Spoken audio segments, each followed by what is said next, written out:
Hello மக்களே, எங்கள் வீட்டில் ஒரு பெரிய நெல்லிக்காய் மரம் இருக்குங்க. அந்த நெல்லிக்காய் மரத்தில் எப்போ காய வைக்கிறதுனே தெரிய மாட்டேங்குது. ஏன்னா அந்த அளவுக்கு ஒரு 2 மாதத்துக்கு ஒருக்கா கொத்தா நெல்லிக்காய் காய்ச்சிக்கிட்டே இருக்குங்க. ஒரு 2 வருஷத்துக்கு முன்னாடிலாம் அந்த நெல்லிக்காய் மரத்தில் ஒரு பிஞ்சு கூட வைக்காம இருந்தது. ஆக்சுவலாக அந்த மரத்தை வெட்டி போட்டலாமான்னு கூட நினைச்சோம். இந்த நெல்லிக்காய் மரத்துக்கு சீசன் இருக்கா இல்லையான்னு தெரியலங்க. எப்போ பார்த்தாலும் நெல்லிக்காய் காய்ச்சிட்டே இருக்கு. இந்த நெல்லிக்காயை நாங்களும் அப்பப்போக்கு வீட்டு தேவையை கொஞ்சமாக யூஸ் பண்ணிப்போம். மீதி இருக்கிறது எல்லாமே கீழே கொட்டி வேஸ்ட்டாக தாங்க போயிட்டு இருக்கு.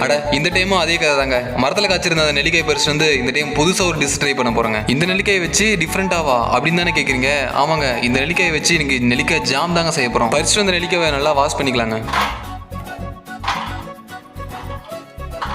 கழுவி வச்சிருக்க நெல்லிக்காயை ஒரு மிக்சி ஜார்ல போட்டு நல்லா அரைச்சி எடுத்துக்கலாங்க.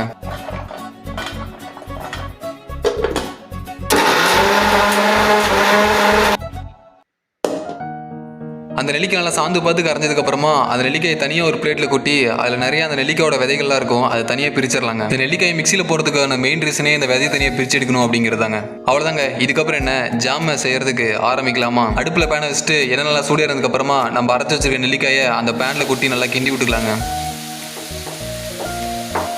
அந்த நெல்லிக்காய் வேகிறதுக்காக கொஞ்சமாக தண்ணி, தேவையான அளவுக்கு சர்க்கரை சேர்த்துட்டு கலருக்காக கொஞ்சமாக ஃபுட் கலர் சேர்த்துக்கலாங்க. அந்த நெல்லிக்காய் நல்லா வேகிற வரைக்கும் அடி பிடிக்காம தொடர்ந்து கிண்டிகிட்டே இருக்கணுங்க.